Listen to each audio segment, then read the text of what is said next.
이 사건을 기억하십니까? 2022년 3월 7일 언론을 통해 알려진 사건.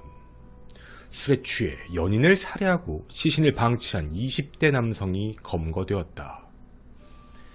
네티즌들은 분노하여 신상 공개를 요청했지만 묵묵부답이었습니다. 그렇게 사람들의 기억에서 잊혀져 가고 있었죠. 얼마 전이었습니다. 2022년 7월 15일 피고인 안씨에 대한 살인, 특수상해, 재물손괴, 폭행 혐의의 1심 선고가 의정부지방법원 고양지원에서 있었습니다. 징역 30년과 15년간 위치 추적 전자장치 부착을 명한 재판부. 그런데 말이죠. 우리에게 짧은 기사로 알려진 내용과는 비교도 되지 않을 만큼 안씨의 잔혹성이 이 판결문 안에 드러나 있었습니다. 폭행, 위협, 부엌칼, 살해 후 넷플릭스를 보며 웃고 있던 안씨. 그는 왜 신상공개가 되지 않았던 걸까요? 그는 왜 우발적 범행을 재판부에게 인정을 받은 걸까요? 그리고 그를 왜 세상에 다시 내보내려 하는 걸까요? 밀폐된 공간, 살인자와 피해자만 있던 곳이라면 모든 진술은 살인마의 입에서 이루어지기에 100% 확실하다 말할 수 없습니다. 강제로 개방된 이 문, 그 안에 무슨 비밀이 있었을까요?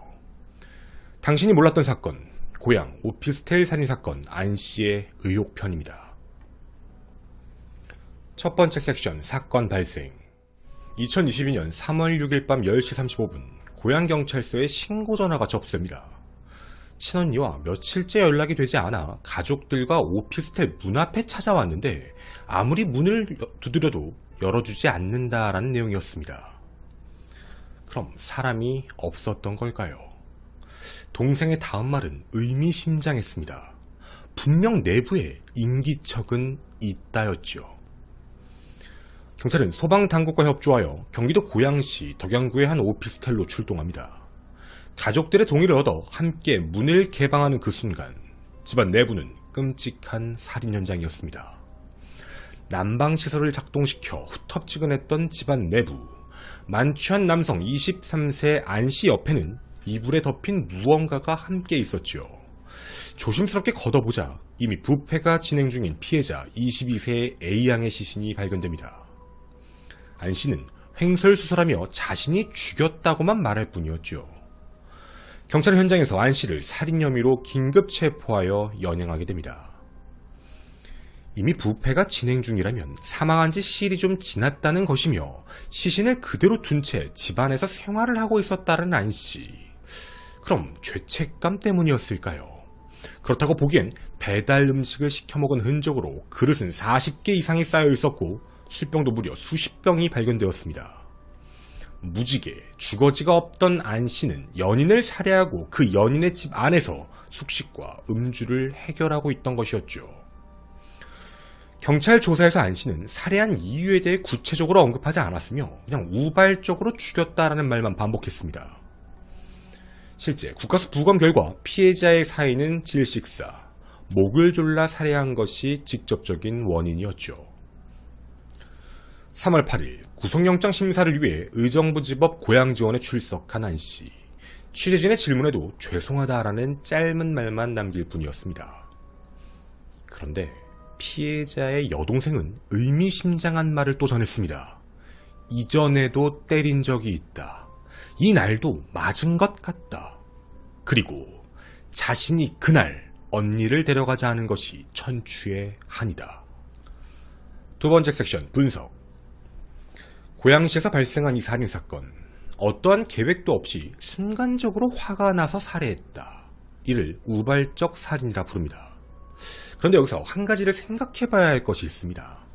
대한민국에선 목을 졸라 살해할 경우 우발적 살인으로 인식하고 있다는 것이죠. 목을 졸라 살인을 저지른 걸 우발적이라고 봐야 할까요? 사람을 목을 졸라 살해하는 데까지 걸리는 시간은 약 3분에서 5분 사이. 짧은 순간에 공격으로 사망했다라고 보기엔 꽤나 오랜 시간 지속적 공격을 한 살인입니다. 물론 이 행위만 놓고 이야기하자는 것은 아닙니다. 목을 조르기 전 살해를 느낄 만큼 분노에 휩싸였다는 것은 우발적일 수 있죠. 목을 조르는 행위는 분명 상대를 죽이겠다는 고의성이 있으므로 살인의 행위가 되는 것도 맞습니다. 그런데 목을 졸라 살해했다가 우발적 살인이라고 가기엔 다음에 문제가 하나 겹쳐집니다. 만약 실수로 우발적으로 죽인 거라면 피해자가 의식이 없어진 상태에서 범인이 정신을 차렸을 때 피해자에 대한 구호 조치, 즉 응급처치나 119에 신고를 하는 행위가 없이 도주하거나 방치한다면 이는 누가 보더라도 고의적인 문제가 들어간다는 것입니다. 재판부의 징역 30년형. 우리에게 알려지지 않은 것들은 무엇이 있을까요? 그걸 각 키워드별로 하나씩 전해드리고자 합니다. 키워드 첫 번째, 범행사실. 안 씨는 2021년 8월 14일 출소를 한 이후 일정한 주거지 없이 친구 집 등등을 돌아다니며 생활하다 술집에서 21세 피해자를 만나게 됩니다. 그리고 이들은 2021년 12월 25일 정식으로 교제를 시작하게 되었고 2022년 1월 14일부터 사건이 발생한 그 오피스텔 피해자의 집에서 동거를 하기 시작했지요. 사건 발생의 그날은 2022년 3월 4일 새벽 12시 14분에서 새벽 3시 사이로 추측 중입니다. 자, 지금부터 나오는 이 내용은 전부 안 씨의 진술에 기반한 내용입니다. 테이블을 사이에 두고 집 안에서 마주본 상태로 술을 마시다가 옛 연인에 대한 내용을 얘기하다 말다툼을 시작했다. 거기에 화가 난 피해자가 지금 당장 집을 나가라고 이야기를 해. 저번에도 자꾸 밤 12시만 되면 나가라고 하는데 길에서 자라는 거냐 라는 말을 했더니 이에 피해자가 싱크대 앞에 놓여있는 쿠션을 가리키며 이런 말을 했다는 겁니다. 먹여주고 재워줬더니 그동안 모텔 값을 내지 않아서 참 좋았지. 그래서 너는 항상 맨날 홍대 같은 데서 놀다가 갑자기 우리 집 쪽으로 오는 게 아니냐.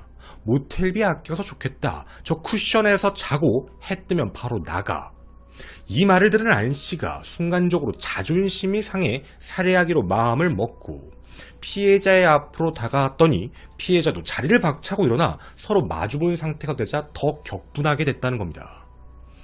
그 모습을 봤던 안 씨는 욕설을 하며 오른손으로 어깨를 밀기 시작을 했는데 이에 대해 흥분했던 피해자가 소리를 지르지 말라며 계속적으로 저항을 해 목을 강하게 잡고 침대에 넘어뜨린 후 결국 목을 졸라 살해했다. 이게 바로 안 씨의 진술입니다. 안 씨가 피해자와 정식으로 교제한 지 불과 석 달도 지나지 않은 상황, 함께 동거를 시작한 지도 2달도 채 되지 않은 상황에서 발생한 끔찍한 살인사건입니다. 다시 한번 말씀드리겠습니다. 위에 나왔던 상황과 대화는 안 씨의 진술에서 나오는 대목인 점을 꼭 인지해 주셨으면 좋겠습니다.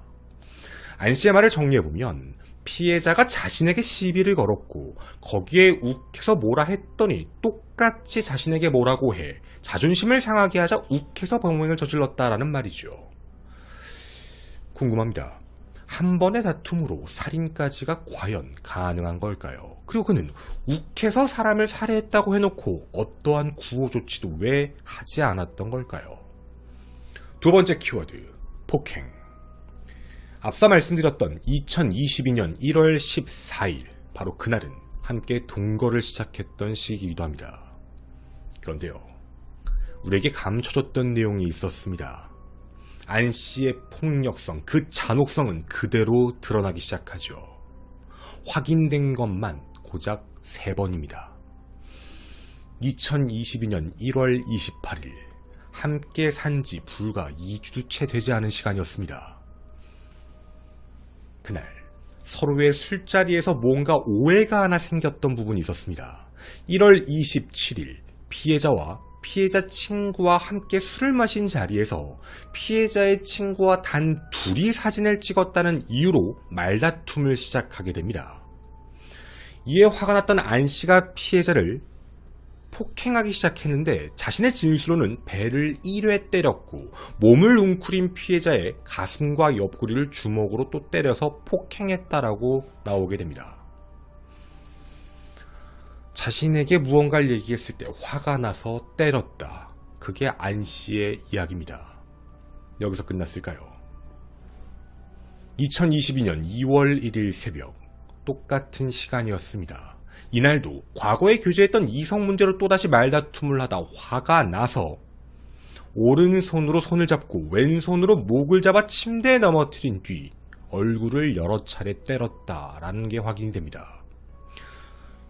또 여기서 끝나지 않았습니다. 여기가 가장 위험한 바로 그 순간이었습니다. 2022년 2월 21일 새벽 12시에서 2시 사이 또다시 과거에 만난 남성의 문제에 대해서 말다툼을 하다 작작 좀 싸우자라고 소리를 지르며 왼손으로 피해자의 얼굴을 밀어 넘어뜨린 뒤 양손으로 오른 양쪽 뺨을 5번 정도 때렸다. 이게 안씨의 진술입니다. 그리고 화장실에 잠시 간 사이에 다른 남성과의 대화한 휴대폰을 발견해서 화가 나서 깨버렸다. 그걸 보고 피해자가 다시 흥분을 하기 시작하며 부엌 칼을 들고 이거에 대해 휴대폰을 왜 깨냐라고 욕을 하자 그럼 그 칼로 나를 찔러라 라고 말을 한 게 안씨였습니다. 그런데 그 다음 말이 좀 이상합니다. 그 말을 들었던 피해자가 그 칼을 다시 식탁에 올려놓았는데 화가 풀리지 않았던 안씨가 그 칼을 들어 피해자의 왼쪽 옆구리를 1회 찔렀습니다. 자, 지금까지 나온 이 내용들 전부 다 당연히 안씨의 진술의 일부입니다. 그리고 확인된 폭행 사실만 나온 내용이었죠. 모든 내용은 다 이렇습니다. 과거에 이성 문제로 말다툼을 하다가 너무나도 오펜스가 강해서 그것 때문에 내가 너무 화가 나 폭행을 가했다. 그러다 칼로 찔렀다. 그런데 참 이상합니다. 흉기로 옆구리를 찔렀다. 살인미수에 가까운 중범죄입니다. 하지만 따로 신고가 들어간 적이 없던 것이죠. 피해자의 여동생도 그날 데리고 왔어야 한다라는 말을 남긴 이유이기도 합니다. 여기까지 보면 어떤 분들은 왜 도망치지 않았냐, 왜 헤어지지 않았냐라는 안타까움이 섞인 말을 하실 수도 있습니다. 이는 범죄자 안씨의 말대로 진술을 적혀 있다 보니 마치 대등하게 싸우다 피해를 입었다라는 느낌을 받으실 수도 있으니 말이죠. 그런데 이상할 정도로 폭력의 시간이 짧다고 느껴지지 않으시나요? 만남부터 동거, 그리고 곧바로 이어지는 지속적인 폭행. 그 주체가 피해자가 아니었다는 겁니다. 둘이 트러블이 있었다는 것까지는 알 수 있겠지만 거기에서 항상 폭력적이고 위력적인 행동을 썼던 건 안씨였습니다. 결론적으로 안씨의 폭력에 대해 피할 수 없던 그 상황에 피해자가 느꼈을 심리적 고통이었을 것이며 좋게 잘 끝내고 헤어져야 된다라는 생각이 더 강했을 수도 있다라는 것이죠. 그리고 안씨가 진술한 것 중에 칼을 들고 찌른 그 이유도 굉장히 이해가 가질 않습니다. 키워드 세 번째, 전과. 앞서 나와 있던 이 내용들, 과연 안씨는 범행이 처음이었을까요?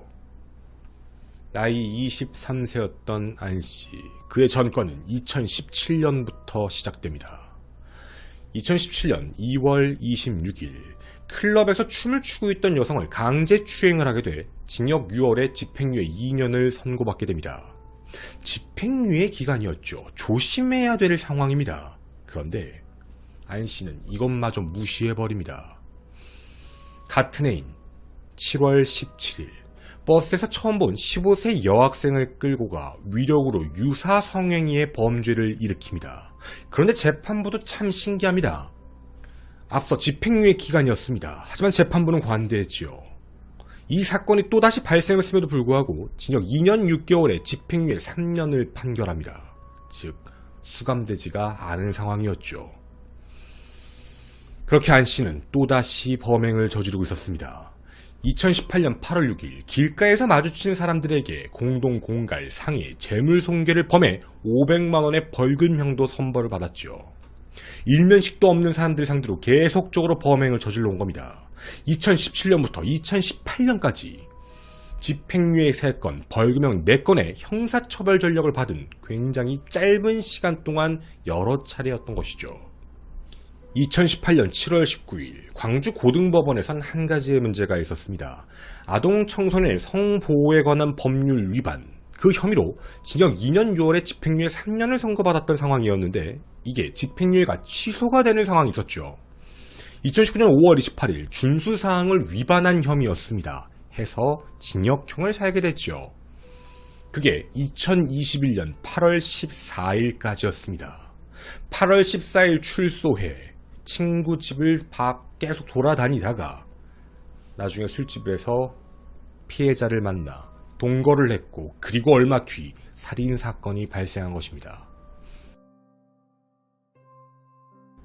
여기 잘 들어주셨으면 좋겠습니다. 재판부는 말미에 이런 글을 남겼습니다. 누범 기간 중임에도 피해자를 폭행하거나 부엌 칼로 옆구리를 찔러 상해를 입혔고 결국 목을 졸라 잔혹하게 살해했다.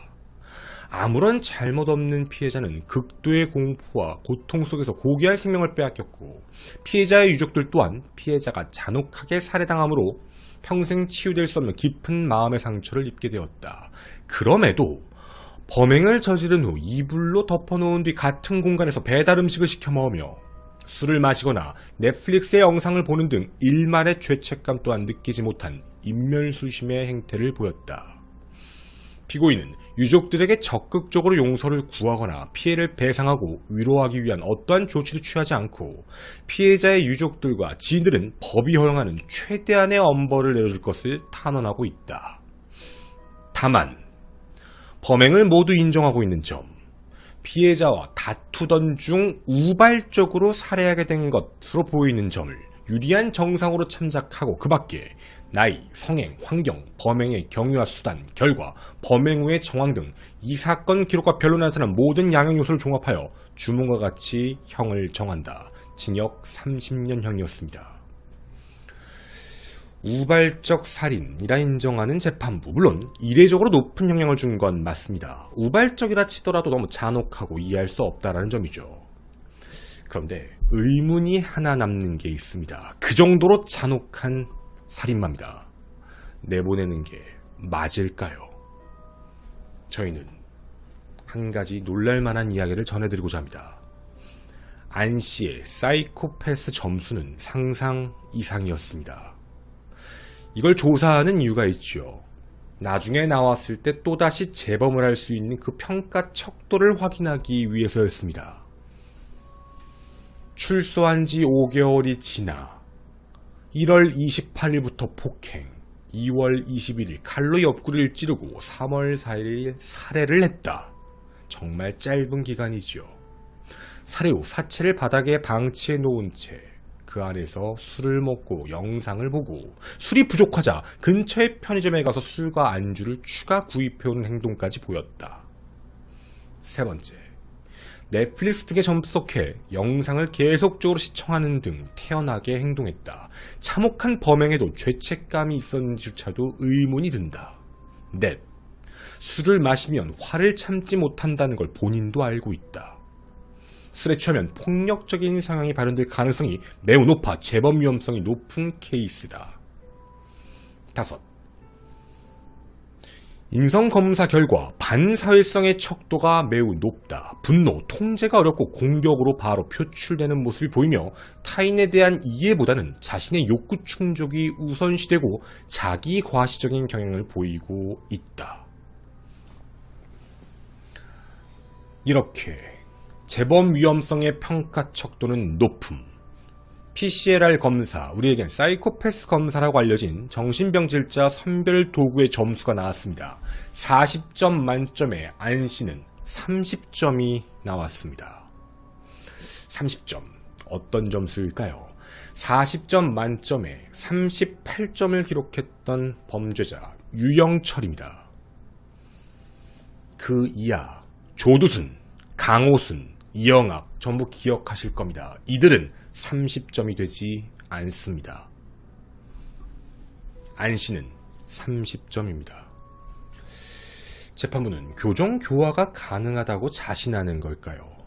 출소만 하면 반복적으로 범행을 저지르고 자신의 집행유예 기간임에도 범행을 저지르는 참 이상한 패턴의 살인마 안 씨. 그가 만기 출소한다면 53세의 나이로 다시 세상에 나타납니다. 물론 그 누구도 모르게 가석방이 되면 더 어린 나이로 세상에 나타나겠죠. 그때 또다시 범행을 저지른다면 누가 책임을 져야 할까요? 당신이 몰랐던 사건, 저는 김원이었습니다. 감사합니다. 자, 뒷이야기를 가도록 하겠습니다. 일단 사이코패스 점수에 대해서 좀 말씀을 드리고 갈게요. 이게 인터넷에 있는 게 있죠. 인터넷에 있는 것들이 있어서 이제 개인적으로 해보시는 분들도 있을 거고, 저도 해본 적도 있고. 근데 그건 정확한 게 절대로 아닙니다. 그건 이제 우리들끼리 하는 거고요. 실제로 그거 테스트 하나만 가지고, 그걸 가지고 이제 뭐 다른 데서 뭐 그걸 가지고 지금 재판부가 판단하는 게 아니에요. 이거는 심리검사를 정확하게 하는 거기 때문에 실제로 우리가 개인적으로 체크하는 거랑은 전혀 다른 거예요. 굉장히 엄격하고 확실하게 하고 있는 건데, 이게 40점 만점에, 그러니까 재판부가 이제 그 산하기관에서 판단을 한 거잖아요. 30점이면 진짜 높은 거예요. 저 그래서 30점인 거 보고 깜짝 놀랐어요. 30점이라고? 이게 다른 데서가 한 게 아니라 지금 이거 이번에 하면서 재범 위헌성 체크하려고 해봤던 건데, 이게 30점이면 얘는 나왔을 때 또다시 범행을 저지를 수 있을 가능성이 있다라는 뜻이에요. 이 점수에 대해서 좀 다시 말씀을 좀 드리면, 강호순 있죠. 연쇄살인마 강호순이 27점으로 나왔거든요. 그리고 그 어금니 아빠 이영학이 25점으로 나와요. 25점 이상이면, 그러니까 사이코패스 점수라고 하는 거에서 25점 이상이면 좀 높은 거라고 판단을 해요. 근데 이게 30점을 넘겨버리면 이건 진짜 어마무시한 거거든요. 얘는 진짜로 이게 그러니까 그 타인의 감정을 이해를 못한다는 거예요. 그러니까 자기가 제일 중요한 거야. 그래서 앞에서 나와있던 그 진술 있죠. 저 진술 내용만 보면은 그 피해자에 대해서 아유 왜 당했냐 뭐 하지, 이게 아니라고. 그 말이 진실이 아닐 가능성이 높다고 제가 보는 게, 증명은 할 수 없으니까. 그게 왜 이상하다라고 보는 거냐면, 얘가 말한 모든 부분이 다 피해자한테 책임을 떠넘기는 말투예요. 다 이런 식이라는 거예요. 그러니까 이게 알 수가 없다는 거야 지금 상황을. 물론 이거를 완벽하게 입증할 수는 없죠. 그 둘 사이 연인 사이니까 트러블이 있었다라는 거는 있을 수 있는 사실인데, 그 트러블, 남녀의 트러블의 문제에서 한쪽이 한쪽한테 모든 뭐 네가 다 잘못한 거야, 네가 다 잘못한 거라고 할 수도 있는 거니까. 그런 식으로 끼어 들어갔을 때 말이라면 쉽게 이해할 수 없는 느낌이라는 거죠. 이게 과연 그 말이 다 맞을까? 라는 거라고. 만약에 그런 식으로 통솔하려고 하고 통제하려고 하면서 움직인 거라면 아마도 피해자가 벗어나는 것 자체가 쉽지 않았을 것 같은데, 왜냐면 얘는 지금 집도 없거든. 제대로 집도 없고 뭐 돈도 있는 것도 아닌데, 이런 상황이다 보니까 사실 그냥 그렇게 판단하고 있는 것 같아요. 집을 그냥 나가진 않을 것 같으니까. 얘는 나가야 될 이유도 없고, 살인을 저지르도 집 안에만 있었던 거니까. 그러니까 이런 상황들을 봤을 때는 안씨 같은 경우는 진짜 법의식, 사회적인 질서 아무런 관심이 없는 거예요. 그러니까 저는 2017년부터 그랬다고 하는데 그 전도 되게 궁금한 게 이런 이유이기도 해요. 얘는 범행을 저질러 놓고 나서도 집행유예 기간이면 정말 조심해야 될 시즌이거든. 자기는 술만 마시면 폭력성이 나온다라고 지입으로 얘기했다는데 그 전과들은 그게 아니잖아 지금 상황이. 술만 마시면 폭력이 아니라 이상한 짓을 하고 다니는데, 얘는 그러니까 우리가 살고 있는 이 문명국가 사회 안에서 이 법치에 대한 기준을 아예 관심을 안 갖고 사는 거예요. 남이 피해를 입고 뭐가 아니라 지 생각대로 살고 있는 거잖아. 지 쾌락과 지 만족과 과시욕을 위해 그냥 저렇게 행동을 하고 있다는 건데, 이런 케이스들이 참 문제인 거예요. 이런 애들이 이제 좀 그런 수사하시는 분들이 봤을 때 이 새끼 좀 위험한 새끼인데? 라는 느낌인 거지. 이게 위험한데. 예를 들면 연쇄살인마야. 딱 봤을 때 이 연쇄살인 더 저질렀을 것 같아. 냅두면. 근데 너무 빨리 잡힌 거지. 그러니까 형량이 낮게 나오지. 얘 두면 안 될 것 같은데? 이런 식이라는 거잖아요. 그러니까 이게 우발적 살인이라는 문제가 낀 것도 참 아쉽다는 거예요. 그러니까 재판부의 마음은 이해가 돼요. 이거를 지금 계획적 살인이라고 할 수가 없는 거야, 재판부의 입장은. 근데 이거는 우리나라가 그동안 해온 판례들인 것 같아요. 목을 졸라 살해했다라는 거 있죠. 이게 이제 보통 동기 살인으로 많이 이제 들어가는데, 다툼 중에 살인을 저질렀다라고 하면 그 범죄 살인 유형 중에 5가지로 분류한 것 중에 보통 동기라고 이제 끼어 들어가게 되는데, 보통 동기의 살인으로 들어가서 우발적 살인이다라고 보면서도 꽤나 높은 형량을 준 건 사실이에요. 우발 살인인데 지금 30년 줬다라는 거 보면. 근데 제가 좀 찜찜한 건 재판부가 1심에서 우발살인을 인정했으니까 괜히 항소심에 넘어가서 우발살인을 강조해서 변호사가 우발적 살인인데 형량이 과하다라고 밀어붙일 수도 있는 거예요. 이거 무슨 뜻인지 아시죠? 우발적 살인 형량이 이렇게 나오진 않거든. 그러니까 이거는 지금 우발적 살인인 것도 인정을 했는데도 형량이 너무 과하다. 그러니까 이거는 좀 낮춰야 된다라고 해서 괜히 항소심 때 감형될 수도 있는 상황인 거고, 그러니까 장담할 수 없다는 거죠. 어쨌든 이런 부분들도 껴있는 건데, 사실 이 사건이 처음에 발생을 했을 때 우리나라에 있는 많은 범죄 심리학자분들, 유명하신 분들 많잖아요. 그분들이 다 그런 얘기를 공통적으로 하셨어요. 목을 졸라 살해한 게 왜 우발적으로만 무조건 가는지 모르겠다. 우리나라는 지금 그동안 계속 그래왔거든요. 그러니까 왜 그랬냐면, 목을 졸라 살해했다는 건 살인에 대한 계획성이 없잖아 라고 하는데, 그 살인에 대한 계획이라는 건 있잖아요. 진짜 우발적으로 사람을 죽였다면 사람 죽였네 어떡하지? 당황하면서 신고를 하고, 그러니까 이런 후속 조치까지가 끼어 들어가야 되는 게 맞는데, 이런 걸 하지 않은 상태에서 방치했거나 시신을 그대로 유기시켰다는 건 살인을 할 가능성의 고의가 더 높았다. 이러면 살인의 계획성이 있는 게 아니냐라고 보는 게 맞지 않냐라는 입장인 거죠.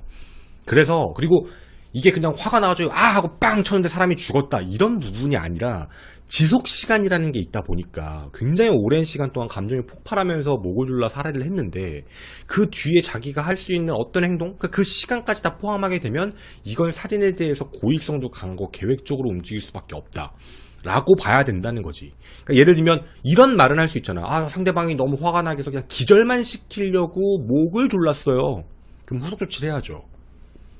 그럴 수 있다고는 보겠는데, 그러니까 이런 부분들을 조금 좀 인식을 바꿔야 되지 않겠느냐라고 했지만, 우리나라는 그동안 목을 졸라 살해했다, 다툼 끝에 그랬다라고 얘기를 하면 다 우발적 살인으로 많이 인정을 해줬어요. 그러니까 선례가 늘 그래왔기 때문에 그걸 갑자기 계획으로 바꿀 수가 없는 상황이었지.